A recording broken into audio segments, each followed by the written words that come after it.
Welcome to the Fertility Rewire podcast. I'm your host, Kat Stevens, a fertility therapist, educator and advocate. I want to share with you what you should have been told, what you should be being told, and basically to arm you on this journey so that you have the right information to be able to ask the right questions to get the answers you need. You can find me at fertilityrewire.com. I hope you enjoy the podcast. Welcome to this episode of the Fertility Rewire podcast. And in this episode, I'm going to ask you really, what did you need to know really before you even started trying to conceive? You know, when you first thought about starting a family, what did you really need to know then? And if you could travel back in time to when you first decided you wanted to start a family or to get pregnant this time if you're looking at extending your family, what would you say to your former self? From what you've learned so far on this journey, what would that be? Are there certain actions you would have taken sooner? Would you have stood up to the medical staff sooner than perhaps you have, or perhaps you haven't? My dream is that anyone who is thinking about getting pregnant, whether the first or the next time, that you would get access to this information straight away, that you don't have to wait the 6 months, the 1 year before anything is even looked at and then you get no answers, that you would be given access to testing, that you would have a pre-trying checkup. You know, I think we'd come up with a better name than that, but a preconception checkup, a preconception MOT, if you like. Now, you can't have access to that unless that is something that potentially you're paying for, and even then it doesn't necessarily fit into the medical health models. But you can do home testing. You can seek therapists or consultants in different areas that do testing. If you're going to do home testing, and I talked last week about the stress of ovulation, so I do want to bear in mind about this potential stress that can be caused by the home testing too, because you do need someone to interpret it potentially, because even with the home test, the normal is not what we consider normal or optimal actually for fertility. So you've heard me talk about the mirror home testing and to use their max ones where you're looking at the progesterone as well. You can do basal body temperature yourself, so you've got an idea of what's happening in your cycle, and you can use something like OvuSense, which can take the stress away from having to wake up and take that temperature. If you're looking at male fertility factors, and I do urge you to from the very, very start, because all too often I see clients where, you know, as a female, you are looking at what it is wrong with you. And generally, the medical profession seems to go down that line a little bit as well, doesn't it? But even though you'll get basic sperm test results from a home test, I do think it's worthwhile still looking at that. And you can use a company called Exceed, EXCEED, and there are others available, of course, but this is one that I've come across recently, and I'm hoping to do an interview actually with somebody from Exceed soon, so we can explain a little bit more about that. So you're looking at basic information for sure, and what I would say in any home tests, if it's coming up as suboptimal or even outside of normal ranges, I would still urge you to take advice from elsewhere and get this looked at in more detail, definitely.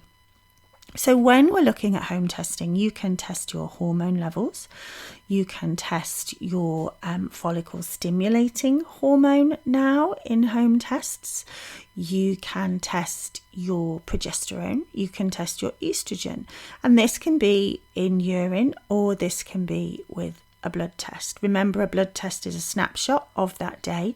A urine test, you're generally looking at more regular frequency of that, so that can give you a bigger picture with those and the fluctuations, especially when it comes to progesterone, for sure. You can do home tests for thyroid, and increasingly a wider panel of thyroid, and also to look for thyroid antibodies, which I've seen in quite a few clients recently. And then we have our autoimmune factors that are coming in there. So even though you wouldn't necessarily be medicated for your thyroid, that you can look to natural ways to support your thyroid and to boost it, because we know that an underactive thyroid, or let's not say underactive, because then we're in normal and abnormal ranges again, aren't we? A suboptimal thyroid, a thyroid that isn't functioning as you would want it to function in early pregnancy, is something that needs supporting. Vitamin D is a huge factor when it comes to fertility. So that's a test you can be looking at as well. Now, how can you get these tests? Well, as I said, you've got Mira for your urine analysis of hormones. And I think I have mentioned before that you can get a discount with Mira if you use the code Fertility Rewire, all one word. You can look at temperature, so you can look at Ovusense. You can also look at Exceed for sperm tests. Here in the UK, for blood tests, there's lots of home testing, finger prick testing services that you can use. Equally, within Europe, the US and Australia as well, you will have your own home testing companies. You do, but I urge you to get those looked at. Now, that's something I do with my clients. There are lots of other therapists that offer the same service, round and about. But do get those looked at, because of course you can just become hugely stressed by the tests themselves, because you haven't necessarily got that feedback from someone, or to know your next steps or your proactive next steps. Also, to give yourself some preparation. So, for some people, maybe don't do tests, but just assume that there could be an issue, not in a worrying sense, not in a, oh, there's something terribly wrong sense, but just assume that there could be an issue. So what could you do to counter that? So can you look at your hormonal balance? Can you see what your cycle is telling you? Remember, the bleed can tell us so much about our balance of hormones, the length of your cycle, when you ovulate within the cycle, how long that follicular phase is, how long that luteal phase is, can tell us so much. But having that interpretation, and I urge you not to do that in forums, because when you're in a forum, often, not all the time, but often you're looking at opinion of others. We're back to what Jane did.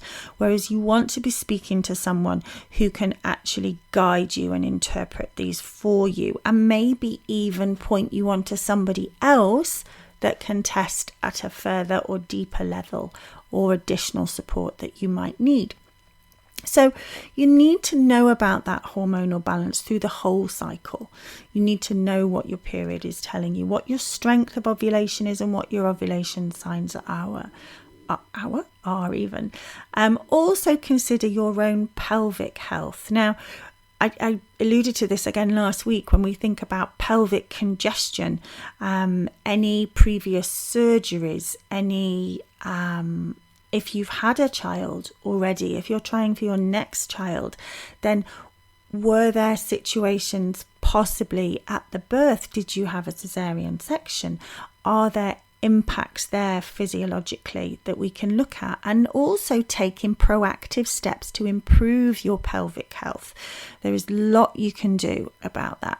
What's your emotional level like? Where are you at with things? Are you stressed anyway? Do you experience anxiety and worry? Is there a lot going in your life that could be causing your stress hormones to be switching off or down your reproductive function? Are you feeling safe? And I don't mean that in a sense of imminent danger, but I refer to that in that, design of our bodies, of our brains, to keep us safe, about the adrenaline, about the fight or flight reaction? Where is your level of worry? And increasingly, when we like to have control, we can find that when we're into something like trying to get pregnant where we seem to have no control, that can really spin us out emotionally. Particularly people who are demonstrating levels of a high functioning anxiety. So often you're in a high achieving position, you've always achieved well, you're organized. Lots of very positive factors around this, but the downside is that you've got that constant what if chatter going on in your brain, and you might tend to catastrophize and struggle with that feeling of not being in control. And that's something I'm seeing quite a lot with clients that I'm working with at the moment.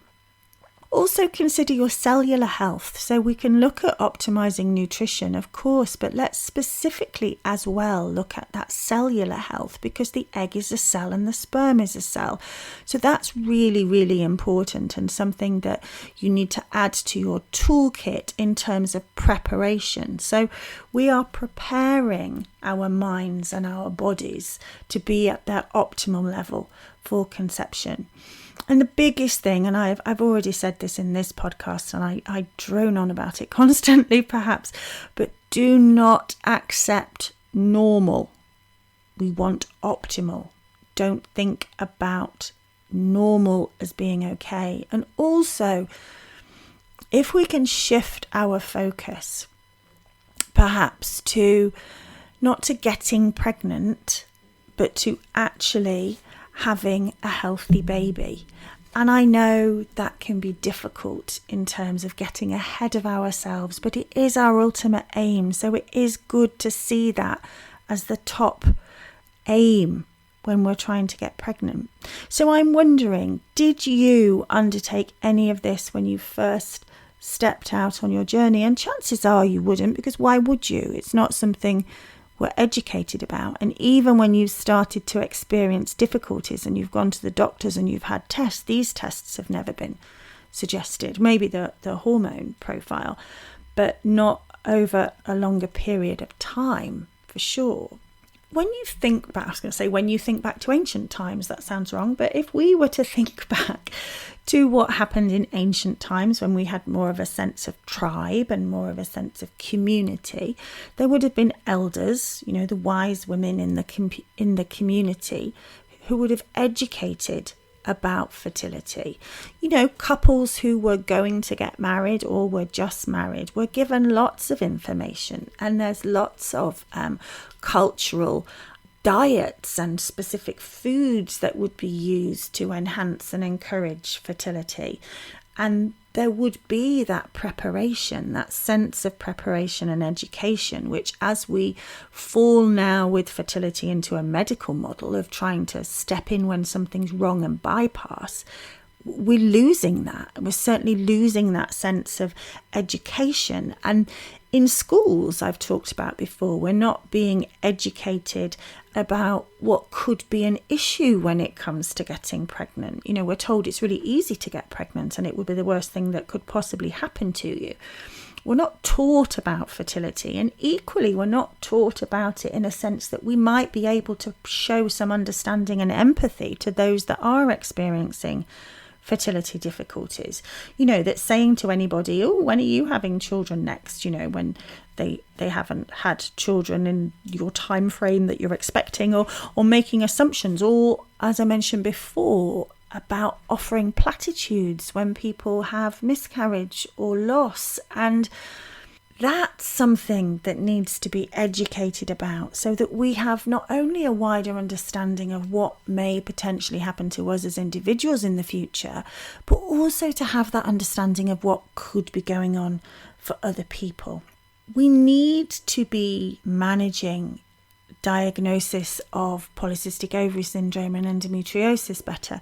We need to, not be telling girls and young women when they're diagnosed that we can manage this for now, but they'll have trouble getting pregnant, because that's set in an emotional barrier and block already, which doesn't serve to support the condition itself. And we need to see PCOS and endometriosis as symptoms, and we need to be doubling back further to look for the root cause. So is any of this resonating with you? If you think, gosh, that, this would have been useful to be told earlier on in the journey, what would that have changed for you? And it doesn't mean that you can't have that education now if you haven't already received it. But the medical model needs to change. There needs to be a fertility health check. It could save millions of pounds in IVF, and it could be offering IVF absolutely where it's needed. Because, as I've said before, I'm not against IVF. Sometimes that is the option that, clients I'm working with go with, and I support them absolutely through that. But it shouldn't be a first line treatment. It shouldn't be the first thing that's offered in terms of fertility. We should be taking a step back and actually giving this information and this education sooner. So if you haven't already looked at the things that I've suggested, if you haven't had that fuller assessment to be that fertility detective yourself and be supported on this journey, it might be time to reach out, to look at reputable sources of information, to have someone by your side to support you on this fertility journey, to teach you or to tell you the right questions you need to ask to get the right answers that can then lead you to the correct proactive steps you need to take. And there are many people out there in the fertility community who can help you with this. It might be that IVF is your preferred option, that it is the right option for you. I'm not the only person who supports people in fertility, of course. You can reach out to whoever speaks to you, speaks to your heart, and is answering your questions about fertility. But if you did want to talk to me about it, then you can reach out to me on socials at Fertility Rewire, or you could drop me an email at kat@fertilityrewire.com. Book a call with me, and you can find that on the website fertilityrewire.com. What I wanted to do in this episode is just to make you think, but hopefully wider think about not only what would have been helpful to you, and actually maybe if perhaps you haven't gone down those lines already, maybe it's time to look into those things. And I hope I've given you a steer on what you can do. If you want to know more about what tests you could do, again, just drop me a line and we can chat about that. If you need more support emotionally, be aware of that. Be aware of your emotional health. Where are you at now? What are those thoughts that go through your head, and what effect do they have on you in your daily life? It's important, so important, that we consider emotional health, not just before we start to try to conceive, but actually the effects of this fertility journey may have taken or are taking a huge toll on your emotional health.